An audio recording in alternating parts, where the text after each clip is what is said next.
Hey guys, इस video में हम बात करने वाले हैं आपके टी टेस्ट के बारे में। जैसा कि आपको पता ही है, ये क्वेश्चन आपके असाइनमेंट 2024-25 में दे रखा है। तो आज हम बात करेंगे आपके टी टेस्ट को लेकर कैसे सॉल्व करते हैं। अगर मैं एग्जाम पॉइंट ऑफ व्यू से बात करूं तो ये क्वेश्चन आपका 10 मार्क्स में बहुत बार पूछा गया हुआ है। अगर कोई भी क्वेश्चन की अगर मैं बात करता हूँ जो 10 मार्क्स में पूछे जाते हैं, वो आपके होते हैं पियर्सन, अनोवा और आपका टी टेस्ट। तो इस क्वेश्चन को करना, सही तरीके से करना बहुत ज़्यादा इंपॉर्टेंट है। उसी के साथ वीडियो में आगे बढ़ने से पहले मैं आपको बता दूं, चूंकि मैं वीडियो के बीच में नहीं चाहता कोई भी प्रमोशनल या फिर इस सारी चीज़ों के बारे में। न्यू बैच स्टार्ट हो गए हैं, 30 अगस्त से स्टार्ट होंगे ये बैच। आप एनरोल कर सकते हो, whether you are in the first year, whether you are in the second year. आपको कोचिंग हमारी तरफ से प्रोवाइड करवाई जाएगी इन द मिनिमम फीस। तो जो भी बच्चा कोचिंग लेना चाहते हैं फर्स्ट ईयर के, whether your stats, research, cognitive, counselling, clinical, आप इस नंबर पे हमें फ़ोन करके या फिर मैसेज ड्रॉप करके टेलीग्राम पे या फिर व्हाट्सएप पर आप अप्रोच कर सकते हैं। क्योंकि फिर बाद में क्या होता है, बच्चे कहते हैं कि सर अभी हमें समझ में नहीं आ रहा है, या फिर जो बच्चे यूजीसी के भी बैच स्टार्ट हो गए हैं, यूजीसी के बच्चे क्या करते हैं, बाद में कोचिंग लेते हैं तो उनके बेसिक क्लियर नहीं होते। तो यहाँ पर ये बैच जब आप बेसिक लेके चलोगे तो आपको आगे जाकर इसका बहुत ज़्यादा एडवांटेज मिलेगा ही मिलेगा। स्टेट्स के बैच भी स्टार्ट हो चुके हैं, अगर आपको लेना है तो आप यहाँ पर फ़ोन करके इनरोलमेंट कर सकते हैं। तो इस वीडियो में हम करेंगे टी टेस्ट। आइए स्टार्ट करते हैं। So this is caffeine shot, let's get started. तो देखिए, यहाँ पर मैंने जो डाटा आपका ऊपर गिवन था उस डाटा को मैंने यहाँ पर आपका लिख लिया है। अब देखिए, सबसे पहले हमें क्या करना पता है, ये जो डाटा हमें गिवन है इसका मेरे को समेशन ऑफ एक्स कर लेना है। समेशन ऑफ एक्स क्या होगा, ये जो डाटा हमें गिवन है इसका हमें समेशन यानी कि एडिशनल कर लेना है। ऐसे ही मैं समेशन ऑफ वाई कर लूंगा। जब मैं समेशन ऑफ एक्स करता हूँ तो मेरे पास वैल्यू आ जाती है 598। व्हाट डज दैट मीन, जब मैं पूरे एक्स के डाटा को ऐड करता हूं तो समेशन ऑफ एक्स कहलाएगा 598 होगी। पूरे डाटा यानी कि वाई के डाटा को ऐड करता हूं तो मेरे पास आ जाएगी 713। एग्जाम में आपको calculator, normal calculator, not scientific. अब बच्चे कहते हैं सर नॉर्मल कैलकुलेटर क्या होता है। नॉर्मल कैलकुलेटर जो आपको परचून की दुकान पर आपको या फिर ग्रोसरी स्टोर में दिख जाएगा, वही आपका नॉर्मल कैलकुलेटर होता है। अब आगे बढ़ने से पहले हमें यहाँ पर इसका क्या निकालना पड़ता है, मीन। मैंने आपको बता रखा है एक्स बार कह लीजिए, एक्स एम कह लीजिए, या फिर एक्स के नीचे सबस्क्रिप्ट में मीन लिख दीजिए, वो आपका मीन होता है। मीन का फॉर्मूला क्या होता है, that is sum of observation divided by the number of the observation. अगर आप सम ऑफ ऑब्जर्वेशन की बात करेंगे तो हमने यहाँ पर टोटल कर रखा है। टोटल कितना आ रहा है आपका, डेट इज 598। सो 598 आपका हो गया summation of observation. Total number of the observation, that means कि जो आपका एक्स कॉलम की अगर हम बात कर रहे हैं, how many terms are there. जब आप यहाँ पर इनको काउंट करोगे, नंबर ऑफ टर्म मैंने मान लिया है n1, that is number of term in your data x 15 है। सेम जब आप काउंट करोगे number of term n2, that is number of term in your y data, ये भी कितनी है 15। तो यहाँ पर नंबर ऑफ ऑब्जर्वेशन कितनी होगी आपकी 15। जब आप 598 को 15 से डिवाइडेड करोगे तो आपके पास वैल्यू आ जाएगी 39.86। तो हमारे पास एक्स बार की वैल्यू क्या आ गई है, एक्स बार की वैल्यू हमारे पास आ गई है 39.86। इसी तरीके से मैं वाई बार की निकाल लूंगा। वाई बार का अगर आप समेशन देखोगे तो वाई बार का समेशन कितना आ रहा है आपके पास, आइए वाई बार को भी निकाल के देखते हैं। वाई बार का समेशन, सम ऑफ ऑब्जर्वेशन कितनी है आपकी, हमने यहाँ पर निकाल रखी है, that is 713, right. This is 713। तो sum of observation that is 713, number of observation कितनी है 15।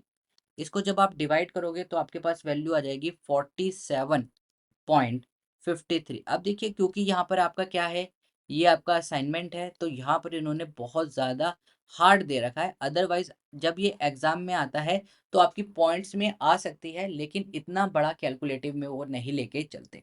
तो वाई बार की वैल्यू कितनी आ गई है 47.53। अब मैं क्या करता हूँ, नेक्स्ट जो हमारा कॉलम होता है that is x minus x bar, x minus x bar.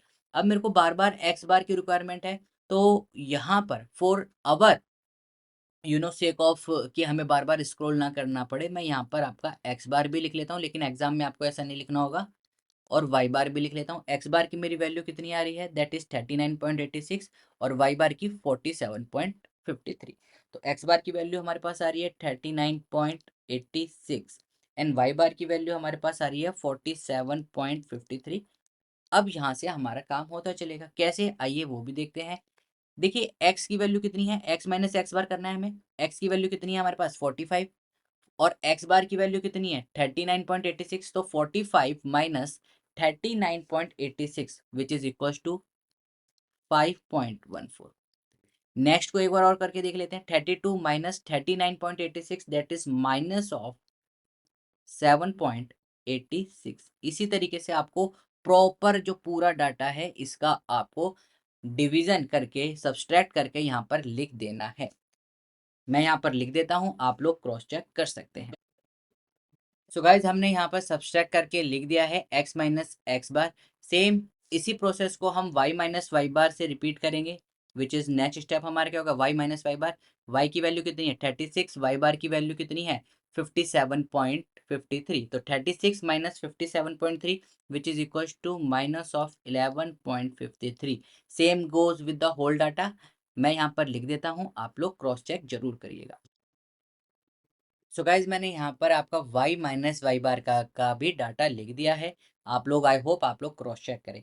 अब नेक्स्ट स्टेप क्या होता है, हमें यहाँ पर करना होता है x माइनस एक्स बार का whole square. What does that mean, that means जो भी हमारी जो टर्म यहाँ पर आ रही है उसका स्क्वायर करके हमें यहाँ पर लिख देना है। अगर मैं 5.14 की बात करूंगा तो जब आप इसका स्क्वायर करोगे तो आपके पास वैल्यू आ जाएगी 26.42, right. Same next term minus 7.86 का होल स्क्वायर कितना हो जाता है आपका 61.78। इसी तरीके से मैं होल डाटा का लिख देता हूँ, आप लोग क्रॉस चेक जरूर करिएगा। तो गाइज हमने यहाँ पर x माइनस एक्स बार का होल स्क्वायर का डाटा लिख दिया है। सेम अब हमें क्या करना है y माइनस वाई बार का जो होल स्क्वायर रहेगा, व्हाट डज दैट मीन कि ये जो हमारे पास टर्म आई थी इनका अब हमें यहाँ पर स्क्वायर करके लिख देना है, जैसे कि हमने x माइनस एक्स बार के साथ करा था। तो अगर हम देखें 11.53 का होल स्क्वायर करेंगे तो 132.94 आ जाएगा। Same goes with the whole data. तो मैं यहाँ लिख देता हूँ, आप लोग क्रॉस चेक जरूर करिएगा। सो गाइज हमने यहाँ पर y माइनस वाई बार का होल स्क्वायर भी यहाँ पर करके लिख दिया है।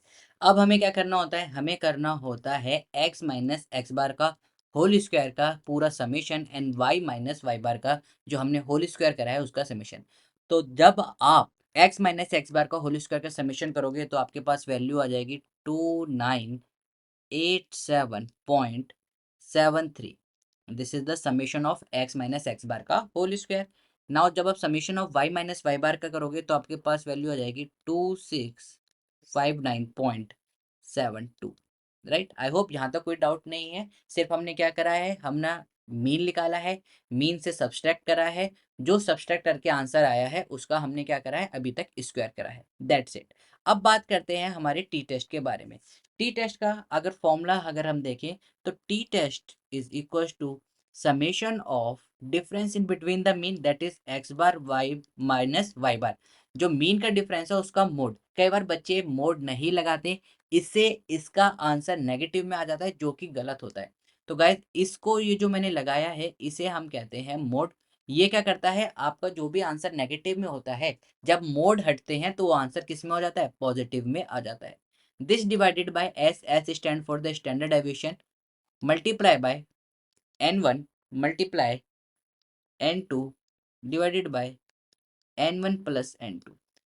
अगर आप यहाँ देखोगे हमारे पास मीन का डिफरेंस है, अगर आप देखोगे एक्स बार है, हमारे पास एक्स बार है बिल्कुल ठीक है, हमारे पास वाई बार है, मेरे पास n1 और n2 की वैल्यू है, दैट इज हमने नंबर ऑफ टर्म काउंट कर रखी है। ये रहा आपका n1, ये रहा आपका n2। क्या नहीं है मेरे पास, मेरे पास सिर्फ और सिर्फ s नहीं है। अगर मेरे को s की वैल्यू पता चल जाए तो मेरा पूरा आंसर निकल आएगा। अब s कैसे निकालते हैं आइए वो यहाँ देखते हैं। S stand for the standard deviation, जिसे हम एच डी भी लिखते हैं। स्टैंडर्ड डेविएशन का फॉर्मूला होता है under root of summation x minus x bar का whole square plus y minus y bar का whole square, this divided by n1 plus n2 minus 2। अब देखिए क्योंकि हमारे पास दो डाटा हैं इसलिए हमारे पास -2 आ रहा है। एनी हाउ अगर आपको नहीं पता हो तो ज़्यादा इसमें डीप में मत जाइए। जब आप मेरे से कोचिंग लेंगे तो आई विल टेल यू कि ये डेरिवेशन का होते हैं। जिन बच्चों को सिर्फ और सिर्फ पास होना है उनको ये क्वेश्चन याद करना ही पड़ेगा एज इट इज फॉर्मूले को लिए। अब x माइनस एक्स बार का होल स्क्वायर अगर हम देखेंगे, हमने यहाँ पर समीशन कर रखा है कितनी वैल्यू आ रही है, और ये हमारा क्या है y माइनस वाई बार का होल स्क्वायर। डेफिनेटली तभी तो हमने निकाला है, अदरवाइज जब इसका यूज नहीं होता तो हम निकालते क्यों। सिर्फ और सिर्फ आपको क्या करनी है, इनकी वैल्यू पुट कर देनी है। वैल्यू पुट कर देते हैं, आइए, that is 2987.73 plus y minus y bar का होल स्क्वायर की वैल्यू कितनी थी आपकी, दैट इज 2659.72, राइट, यही आपके पास वैल्यू थी। x1 माइनस एक्स बार हो गया, वाई माइनस वाई बार हो गया। n1 की वैल्यू कितनी थी हमारे पास, 15 प्लस 15 माइनस 2। जब गाइज आप इसको सॉल्व करोगे अंडर रूट में, जब आप इसको प्रॉपर सॉल्व कर लोगे सेम एज इट इज को जब आप लिख लोगे, तो आपके पास वैल्यू आ जाएगी 14.20। So s is equals to, that is standard deviation की वैल्यू आ रही है आपके पास 14.20। स्टैंडर्ड डेविएशन की वैल्यू आ गई, दैट्स इट। अब आपको सिर्फ और सिर्फ यहाँ पर पुट कर देना है, आपका आंसर आ जाएगा। कैसे, आइए देख लेते हैं। एक्स बार माइनस वाई बार, अगर मैं कहूँ एक्स बार की वैल्यू कितनी है, देखिए 39.86 माइनस वाई बार क्या है आपका 47.53 मोड के अंदर रहेगा। एस की वैल्यू अभी हमने निकाली है, कितनी आ रही है हमारे पास 14.20 this divided by 14.20 multiply by n1 की वैल्यू कितनी थी 15 multiply by 15 plus 15 plus 15 which is equal to 30 भी लिख सकते हैं आप डायरेक्ट। अभी मैंने आपको समझाने के लिए सिर्फ और सिर्फ वैल्यू पुट कर दी। जब आप इसको सब्सट्रैक्ट करोगे आपके पास वैल्यू हो जाएगी 7.67। देखिए मैंने आपको बताया था जब ये मोड हटेगा तो वैल्यू क्या आ जाएगी पॉजिटिव में। 39 में से आप 47 माइनस करोगे माइनस के अंदर आएगा, लेकिन हम मोड हटा देते हैं इसलिए पॉजिटिव के अंदर आ रहा है। This divided by 14.20 multiply bye, जब आप इसको सॉल्व कर लोगे इस प्रॉपर पूरे को, राइट, तो आपके पास वैल्यू आ जाएगी 2.73। नाउ जब आप इसको प्रॉपर सॉल्व कर लोगे with the help of the calculator 1.47 आपके पास आंसर आ जाएगा। सो टी टेस्ट की जो हमारे पास वैल्यू आ रही है which is equal to 1.47, this is the value of our T test. T test की वैल्यू कितनी आएगी हमारी 1.47। आई होप गाइज आपको वीडियो पसंद आई है। वीडियो पसंद आई है लाइक करें, शेयर करें, सब्सक्राइब करना ना भूलें। जो बच्चे कोचिंग लेना चाहते हैं वो हमें मैसेज कर सकते हैं। बैच स्टार्ट हो जाएंगे तो आपको और ज़्यादा डिफिकल्टी होगी, इसलिए बैच से पहले इनरोल करें, आज ही कॉल करें और सारी इन्फॉर्मेशन लें। We will meet in the next video. Till then, keep smiling, keep gathering lots of memory. This is Caffeine Shot. Have a great day. Thank you, all of you.